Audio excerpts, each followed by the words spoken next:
Well, folks, welcome back to another episode of Shaker Unfiltered.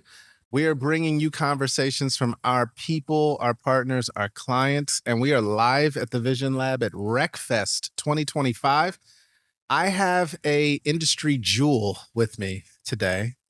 You will be enamored not only by his eyes, but his accent. And I'm not putting any more pressure on you than that, sir, but I'd love for you to introduce yourself, tell the people who you are, where you are, and what you do. And then we'll get into it. Thank you.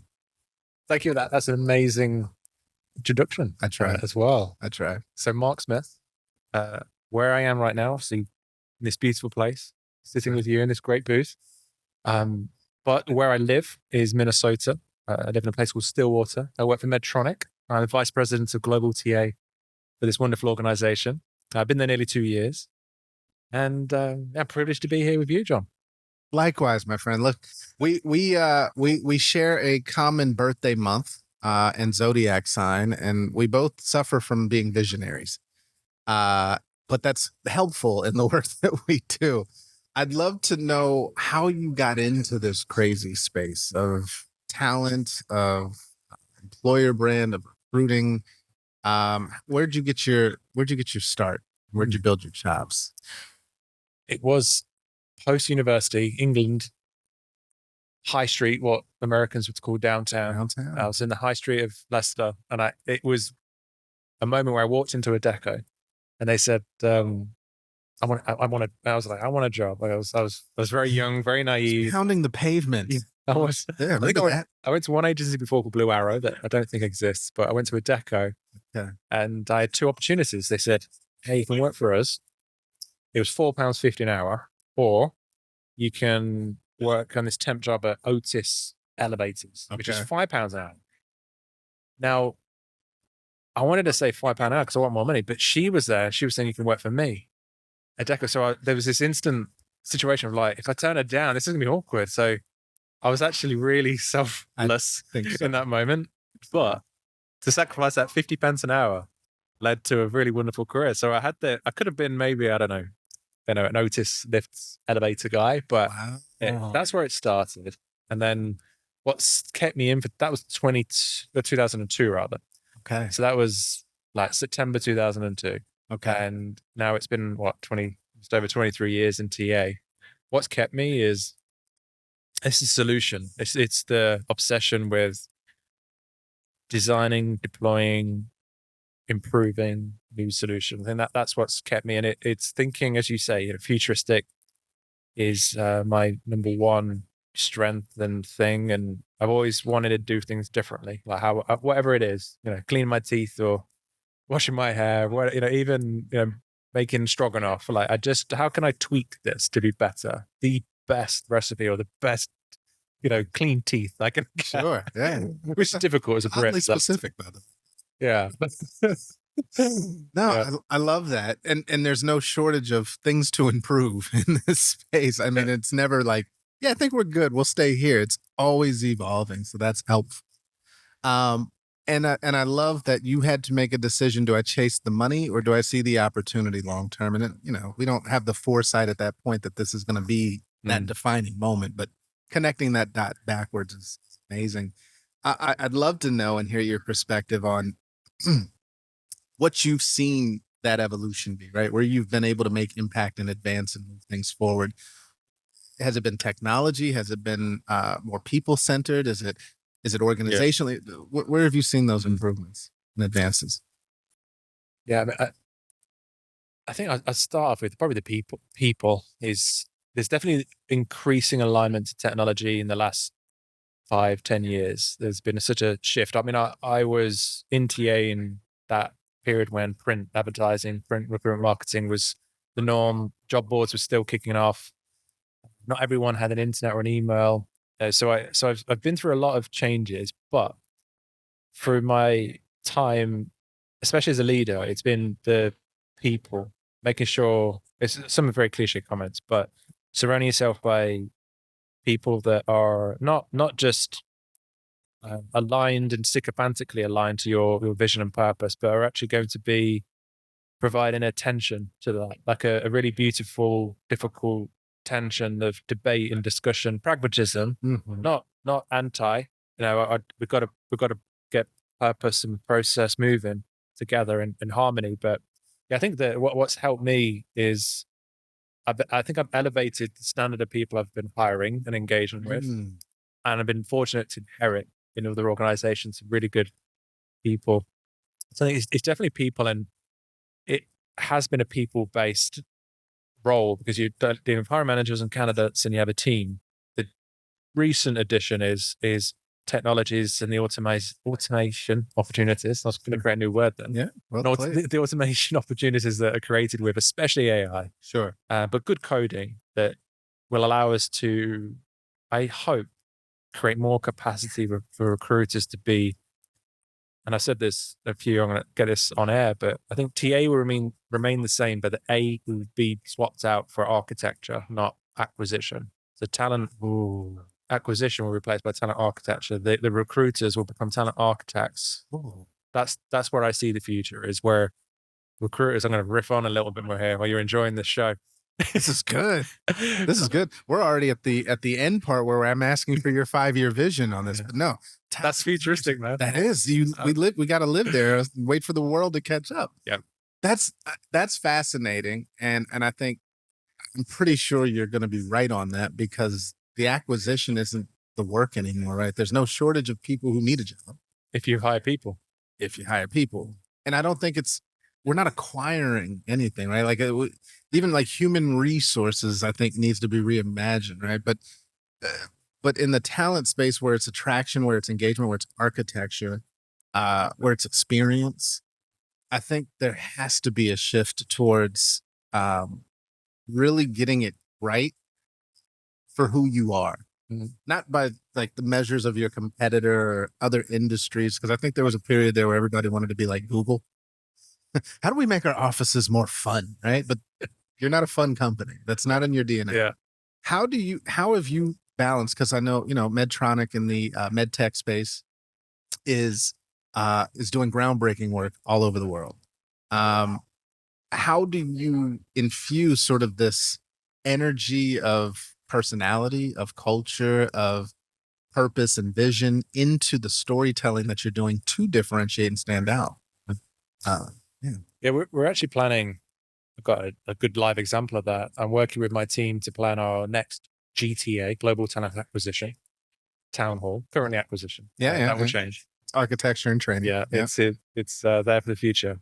But in that, we're planning segments of that 90-minute town hall. So we would like to make sure there's patient centricity to that, because what our products do, very different to the world of CPG that I was in the past. That there was this tangible product, you could taste it, you could smell it, feel it, it had texture. Whereas with our devices, it's very personal, it's very private, and often it can be very traumatic as well.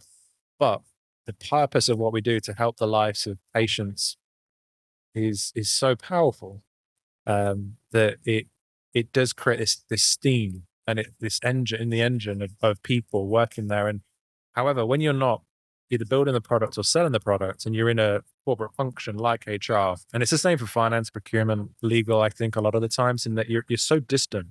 So I think what's really important is bringing the patient, the product, close to the people in the team, and then the customer. So we're going to have a segment of patient story about our products, how we make an impact, and how we impact that. We hire the people that can build or design or sell that product to help that patient. So we play this fundamental role in that chain of events. And then the customer, listen to the end customer, learning about the business. So I think what helps shape it, keeps it fresh, keeps it relevant, is capturing the voice of.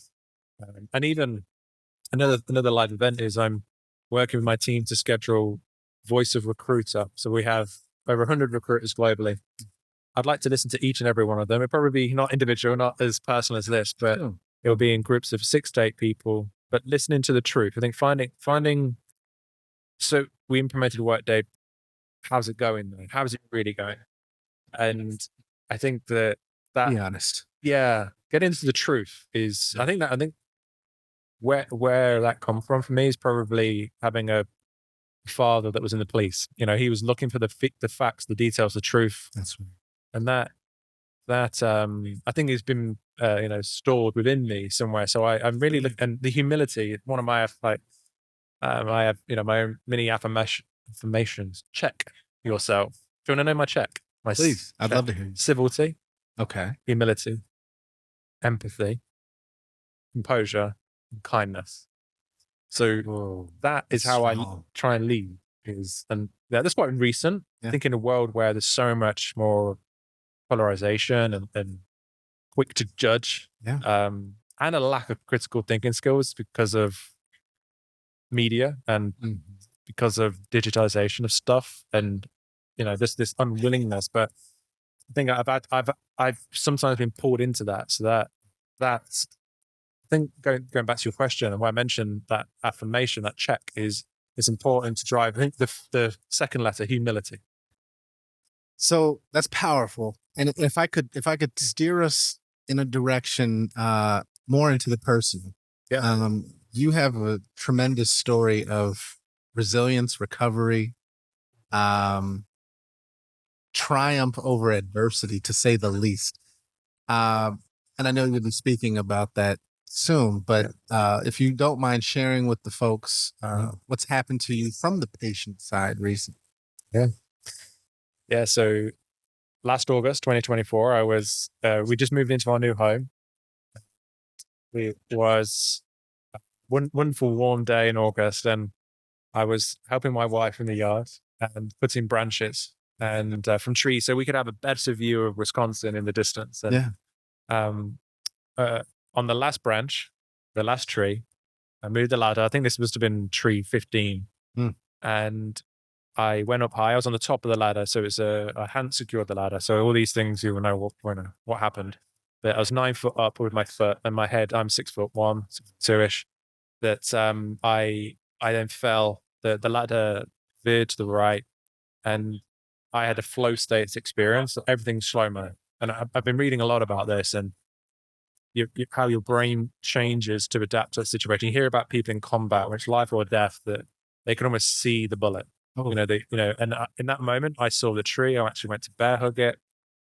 I've seen this on video because I had a camera, like a wildlife camera, and it's fast. It's like a second or two that I fell, but it felt like 8-9 seconds for me. Okay. Tried to bear hug the tree, but my leg was pulled, the ladder, and I hit a boulder once and then twice with whiplash on my right-hand side of the body. So I tore my ACL, broke my arm, my teeth cracked, eventually fall out. And most worryingly was this gash on the back of my head, which was, bleeding. I was blacked out. I stumbled up like a boxer, heavyweight boxer, with a hit. I was, dazed. In my head, I thought, this is it. Fast forward. Thankfully, it wasn't as serious. It was a traumatic brain injury, a huge amount of swelling on the brain, but not life-threatening, but certainly life-changing. And what it meant, and I'll be talking about this tomorrow, is I've had to adapt. It's the best, worst thing that happened to me. And I think, you've seen the slides, and I appreciate your counsel on them. Of course. That I actually value I always find the silver lining. Like, even if there's a problem, I always say, I'm going to find the silver lining. I'm going to make this work. We're going to make this work. In that situation, it was, I couldn't watch TV. I couldn't go to the store. The brain was struggling with data information because I hit the occipital lobe, and it's where you receive and perceive information, even dreams. Heavy dreams, I'd wake up more tired than I was before I went to sleep. So I've had to, it's hard to not dream. I can't change that. But what I've had to adapt is how I utilize my eyes, my attention. And as a consequence, and what I'll be talking tomorrow is how I've realized how that's one of those powerful things. Actually pay attention to your life, to your wife, to your job. Stop having your head down in all the other things that pull you away, whether that be the technology, your watch, media, other things. So for me, and I see it a lot in leaders, especially, that they're so pulled in so many directions that they're not actually present. So that's the, the be here now is the last box on my slide tomorrow, which is a kind of preview for you, and you already read it, but that's the premise of it. It's to be here now, be in the moment. We lack that. First of all, thank you for sharing that. Powerful story. Folks, if you have a chance to hear Mark speak, Please pay attention. Be there now. I want to wrap with this. How has that experience impacted the way that you approach this work? Good question.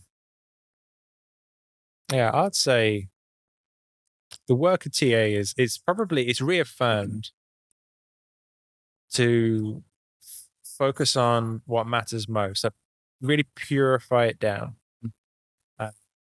To filter through what does success look like. So I think in the past, because of my experience, I'd perhaps been lost in the noise, and I was in all the colors. But what color is matters to this moment? So it actually helped me prioritize.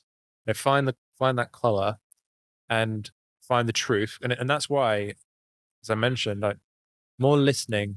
I think as a leader in TA, you can often get sucked into some of the political entrapments of that and the storytelling, and actually you're telling a story you actually don't understand. But that's my greatest fear, is that ivory tower complex, and that I'll always be the recruiter. I don't announce myself I'm head of recruitment, future head of talent architecture. I think what this accident's helped me is just to focus on what matters most, more with more discipline and rigor. Love it. I think that's a perfect place to end. And I want to thank you for sharing your time, your talent, your perspective, and your experience with us. And come back anytime. Every time. More than happy to. Thank you, John. Folks, another episode of Shaker Unfiltered in the books. We hope that you have heard something that you can take away and apply to your practice today. Thanks again to Mark Smith for joining us. We'll see you on another episode of Shaker Unfiltered soon.